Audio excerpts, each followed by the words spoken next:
Selamat pagi, shalom, damai di hati. Hari ini, Rabu 30 Maret 2022, saya Pendeta Ellen Korengkeng Rambin dari Gedung Gereja Gemim Sion Madidir Pure mengajak saudara-saudara untuk beribadah.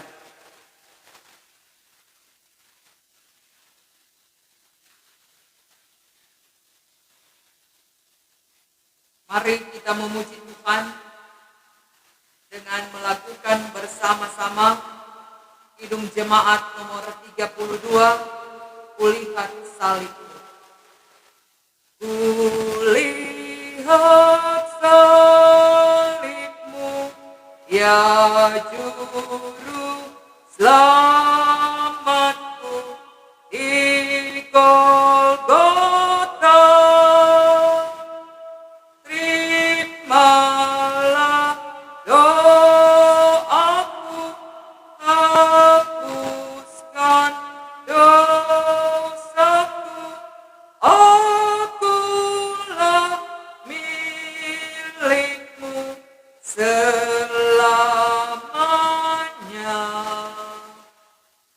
Mari kita berdoa dalam persekutuan yang boleh tercipta lagi di pagi hari ini. Datanglah kami menghadap Engkau, ya Tuhan Allah Bapa di sorga.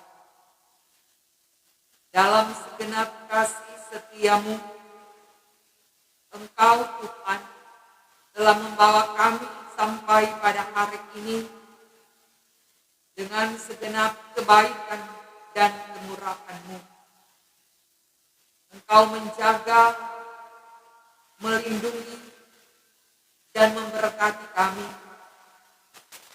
sehingga hari yang baru boleh kami terima dengan harapan bersama agar waktu yang Tuhan beri dapat kami isi dan kami jalani melalui hidup yang melakukan kebenaran dan kebaikan yang Tuhan kehendaki.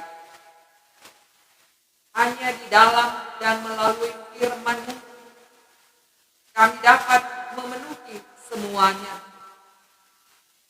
Namun atas keterbatasan, kekurangan, dan dosa kami, bermohon terus kepadamu, kasihanilah dan ampuni, agar layak kami semua untuk ada dalam persekutuan yang membaca dan mendengarkan firman-Mu. Roh Kudus Tuhan berkuasalah atas kami. Pemberitaan ini berlangsung hanya di dalam kehendak-Mu, sehingga ibadah syukur pagi ini terjadi dan tertakislah di dalam nama Tuhan Allah yang adalah Bapa, Anak, dan Roh Kudus. Amin. Dengarkanlah firman Tuhan yang terdapat di dalam Markus pasal 6. Markus pasal 6 ayatnya yang ke-19 sampai ayatnya yang ke-20. Markus pasal 6 ayat 19 dan ayat 20 yang berbunyi begini. Karena itu Herodias menaruh dendam pada Yohanes dan bermaksud untuk membunuh dia, tetapi tidak dapat, sebab Herodes segan akan Yohanes karena ia tahu bahwa Yohanes adalah orang yang benar dan suci, jadi ia melindunginya. Tetapi apabila ia mendengarkan Yohanes, hatinya selalu terombang-ambing. namun ia merasa senang juga mendengarkan dia. Saudara-saudaraku yang dikasihi dan yang diberkati Tuhan, dalam perjalanan hidup sebagai manusia, kita semua selalu berjumpa, bahkan mungkin pernah mengalami akan kehidupan di mana kita harus bertemu dengan orang-orang yang tidak menginginkan dengan apa yang kita ucapkan atau apa yang kita lakukan. Sebab tidak semua yang kita lakukan dan yang kita katakan itu membuat seseorang merasa senang ataupun merasakan suatu hal yang membuat mereka mengakui bahwa mereka telah melakukan hal yang tidak benar. Sebab mengakui perbuatan yang salah ketika mendapat teguran, tidak semua orang mampu melakukannya. Tetapi ada begitu banyak orang yang berusaha untuk melakukan teguran atas sebuah kesalahan yang dilakukan, baik untuk merubah ataupun sekedar untuk mengingatkan. Tapi dari semua usaha yang dilakukan untuk merubah ataupun memperingatkan seseorang yang melakukan suatu kesalahan, semua orang harus berani untuk memiliki resiko dari apa yang dikatakan ataupun diucapkan. Karena melakukan dan mengucapkan sebuah kebenaran itu bukanlah hal mudah untuk dilakukan. Sebab tidak jarang hal yang benar, hal yang baik, yang ingin kita tunjukkan dan yang ingin kita nyatakan diterima dengan baik pula. Firman Tuhan di pagi hari ini memperlihatkan tentang situasi di mana Herodias yang tidak senang atas teguran yang dinyatakan oleh Yohanes Pembaptis tentang kebenaran dari apa yang dilakukan sebagai sebuah kesalahan yang dijalani oleh Herodes dan Herodias.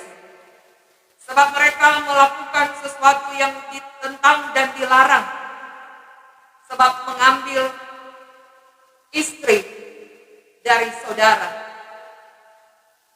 Maksud untuk mengingatkan akan sebuah kebenaran dari sebuah perbuatan yang tidak benar yang dilakukan oleh Paulus, diterima tidak senang oleh Herodias, bahkan Herodes sendiri. Tetapi tindakan Herodes masih terhalang dengan pemahaman, dengan hati yang memandang tentang hidup benar dan hidup suci yang dijalani oleh Yohanes. Tetapi rasa tidak suka dari Herodias melahirkan sebuah dendam untuk dinyatakan kepada Yohanes Pembaptis. Tindakan yang dilakukan oleh Herodes dan Herodias itu juga sering menjadi tindakan yang dilakukan oleh orang-orang yang disebut percaya kepada Kristus. Yang sesungguhnya dalam kehidupan ini kebenaran harus dinyatakan dan teguran adalah hal yang harus diterima ketika itu dinyatakan untuk memperbaiki dari kesalahan menjadi suatu kebenaran. Tetapi tidak semua orang sanggup dan mau untuk bertindak seperti itu. Lebih banyak orang cenderung memiliki rasa marah, bahkan juga dendam pada saat ada orang yang menegur. Tetapi sebagai orang percaya kepada Tuhan yang didasarkan pada kasih Kristus yang rela berkorban, bahkan mati di kayu salib untuk menanggung semua dosa dan salah manusia, kita semua diajarkan dan ditekankan bagaimana berupaya untuk berani menyatakan kebenaran dan berusaha menang dendam itu dengan kebenaran. Artinya, jikalau ada rasa marah yang menjurus pada dendam, bangkitkanlah rasa takut akan Tuhan dengan kebenaran yang Allah kerjakan dalam Kristus, sehingga tindakan yang salah tidak sampai dilakukan yang pada akhirnya mengakibatkan orang lain menderita. Dendam dari Herodias telah mengakhiri hidup dari Yohanes Pembaptis dengan pemenggalan kepala. Ini menyatakan kepada kita sebagai orang percaya bahwa dendam itu akan menghadirkan kehancuran, bukan hanya untuk diri sendiri, tetapi juga orang lain. Pakai selalu kehidupan kita dengan mau dibaharui atas teguran firman Tuhan dalam hidup kita, untuk berupaya menjalankan kehidupan dengan lebih baik dan berupaya menyatakan segenap kehendak Tuhan agar dosa tidak selalu muncul dan mengintip dalam diri kita, yang melahirkan rasa marah dan rasa dendam yang pada akhirnya merusak dan merugikan diri sendiri dan orang lain. Sementara hidup damai sejahtera yang Allah rencanakan dan rancangkan dalam kehidupan manusia itu berlaku untuk semua orang dan bukan hanya satu kelompok. Mendukung dan tetap menyatakan cara hidup yang baik dan benar bagi setiap orang percaya yang dimulai dari keluarga rumah tangga, dengan mau menyatakan segenap kehendak Allah dalam kehidupan yang mencintai dan mengasihi dengan sungguh dari semua keterbatasan kekurangan, baik dari pasangan ataupun orang-orang di sekitar kita, dan berusaha untuk melakukan hal-hal yang benar secara pribadi dan lebih luas untuk membuktikan bahwa hidup kita adalah kepunyaan Tuhan yang sedang dan sementara diperlengkapi untuk menjadi alat Tuhan yang hidup dalam menyatakan kehendak Tuhan bagi banyak orang melalui hidup yang kudus, yang mencintai kebenaran, yang mengasihi lebih sungguh dan mengampuni siapapun lewat hidup yang memaafkan, karena pengampunan sudah dinyatakan oleh Allah di dalam diri Kristus Yesus. Maka hidup dalam pengampunan dan kasih adalah hal yang wajib kita lakukan di dalam kehidupan ini. Sebab kemana kita pergi dan berada, ketika pun kita harus berjumpa dengan orang yang mengingatkan kita, rasa kasih dan mau menerima haruslah kita miliki, sehingga warna perjalanan hidup kita adalah warna kasih setia Allah yang mau menjalani semuanya dengan penuh sukacita dan kerelaan, seperti Kristus yang rela menanggung dosa kita melalui kasih-Nya. Maka biarlah kita pun di minggu-minggu sengsara ini semakin terbentuk menjadi orang yang mau diperlengkapi dalam segala kebenaran Allah, agar apa yang kita hadapi menghadirkan dari pikiran kita, dari perkataan kita, terlebih dalam perbuatan kita, selalu sejalan dengan firman Tuhan, yaitu tetap ada dalam kebenaran, sehingga rasa tidak suka tidak muncul, tetapi senang kepada semua orang, teristimewa menyenangkan hati Tuhan, dapat kita wujudkan setiap hari. Maka sukacita sorgawi menjadi bagian setiap orang yang kita jumpai, karena kita hidup di dalam kasih setia Tuhan. Seperti Kristus yang melakukannya, maka kita pun hidup karena kita mengikuti teladan Dia. Amin.